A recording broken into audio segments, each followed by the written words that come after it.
China ಮತ್ತು Russia ಕೂಡ ಯಾವುದೇ ಸಂತಾಪವನ್ನು ಚೈನಾ ಮತ್ತು ರಷ್ಯಾದವರು ಈಗಾಗಲೇ ಸಂತಾಪವನ್ನು ವ್ಯಕ್ತಪಡಿಸಿದ್ದಾರೆ, ಇಬ್ಬರೂ ಸಹ ವ್ಯಕ್ತಪಡಿಸಿದ್ದಾರೆ.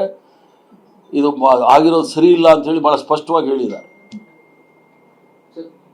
ಈ ಸ್ಟ್ಯಾಂಡ್, ಭಾರತದ ಈ ಸ್ಟ್ಯಾಂಡ್ ಮುಂದಿನ ದಿನಗಳಲ್ಲಿ ನಮಗೆ ಬೇರೆ ವಿದೇಶಾಂಗಗಳಿಂದ, ಬೇರೆ ಬೇರೆ ದೇಶಗಳಿಂದ ಒಂದು ಆತಂಕ ತಂದಿಡಬಹುದಾ? ಈಗ ಪ್ರಶ್ನೆ ಬಂದಿರತಕ್ಕಂಥದ್ದು, ಅಮೇರಿಕ ಅವರ ಕುಕೃತ್ಯ ನೀವು ನೋಡಿದಾಗ ಇರಾಕ್ನಲ್ಲಿ ವೆಪನ್ಸ್ ಆಫ್ ಮಾಸ್ ಡಿಸ್ಟ್ರಕ್ಷನ್ ಇದೆ ಅಂಥೇಳಿ ಇರಾಕ್ನ ಬರ್ಬಾದ್ ಮಾಡಿದ್ರು, ಲಿಬಿಯಾದ ಇದು ಮಾಡಿದ್ರು. ಅದಾದ ನಂತರ ಮೊನ್ನೆ ಒಂದು 3-4 ತಿಂಗಳ ಹಿಂದೆ ವೆನೆಜುಲಾದಲ್ಲಿ ಹೋಗಿ ಅವರ ಅಧ್ಯಕ್ಷರನ್ನ ಜೈಲಿಗೆ ಹಾಕ್ತಾರೆ.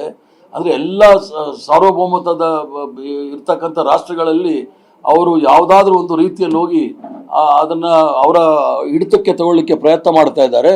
ಇದು ಖಂಡನೀಯ ಅಂತೇಳಿ ನಾವು ಮೊದಲು ಸಹ ಹೇಳಿದ್ದೀವಿ, ಈಗಲೂ ಸಹ ಹೇಳ್ತಾ ಇದ್ದೀವಿ. ಈ ಸ್ಟ್ಯಾಂಡ್ ನಮಗೆ ಬೇರೆ ದೇಶಗಳಿಂದ ಒಂದು ಥ್ರೆಟ್ ಆಗ್ಬೋದಾ ಮುಂದೆ?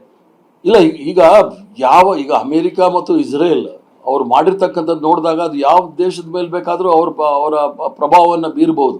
ಯಾವ ದೇಶವನ್ನು ಸಹ ಸರ್ಕಾರವನ್ನು ಬುಡಮೇಲು ಮಾಡಲಿಕ್ಕೆ ಪ್ರಯತ್ನ ಮಾಡ್ಬೋದು. ಯಾಕಂದರೆ ಒಂದು ಯುದ್ಧ ಆದಾಗ ಯಾರನ್ನಾದರೂ ಕೊಂದಿರ್ತಕ್ಕಂಥದ್ದು ನಾವು ಉದಾಹರಣೆಗಳು ನೋಡಿದ್ದೀವಿ.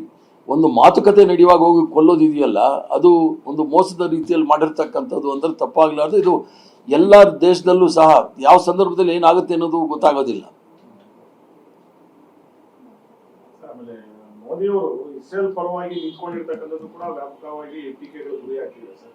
ಮತ್ತೆ ಅಲ್ಲಿ ನೇತನ್ಯಾಹು ಕೂಡ ಮೋದಿಯವರನ್ನ ಮೈ ಬೆಸ್ಟ್ ಫ್ರೆಂಡ್ ಅಂತ, ಮೈ ಡಿಯರ್ ಫ್ರೆಂಡ್ ಅಂತಾನೆಲ್ಲ ಉಲ್ಲೇಖ ಮಾಡ್ತಾರೆ. ಈಗ ಬೆಸ್ಟ್ ಫ್ರೆಂಡ್ ಅಂತಂದರೆ ಶೇಕ್ಸ್ಪಿಯರ್ ಹೇಳ್ತಾರೆ, people with common taste and common sorrow flock together, birds with the same feather flock together ಅಂತ ಹೇಳಿ. ಅಲ್ಲಿ ನೆತನ್ಯಾಹು ದೊಡ್ಡ ಕೊಲೆಗಡುಕ, ಗಾಜಾದಲ್ಲಿ 60,000 ಜನ ಮಕ್ಕಳನ್ನ ಕೊಲೆ ಮಾಡಿರ್ತಕ್ಕಂಥ ದೊಡ್ಡ ಕೊಲೆಗಾರಿಕ. ಇಲ್ಲೂ ಸಹ ಗೋಧ್ರಾದಲ್ಲಿ ಇರ್ತಕ್ಕಂಥ ಒಂದು ಏನು 3,000 ಜನ ಹತ್ಯೆ ಆಯಿತು, ಅದರ ಕೆಟ್ಟ ಹೆಸರನ್ನ ಕೈಯಲ್ಲಿ ಇಟ್ಕೊಂಡಿರ್ತಕ್ಕಂಥವ್ರು ನರೇಂದ್ರ ಮೋದಿ ಅವರು. ಇಬ್ಬರು ಸಹ ಸೇರಿರ್ತಕ್ಕಂಥದ್ದು ನೋಡಿದಾಗ ಅದಕ್ಕೇನು ಹೇಳಬೇಕು ಅಂತೇಳಿ ಜನಸಾಮಾನ್ಯರು ತೀರ್ಮಾನ ಮಾಡಬೇಕು.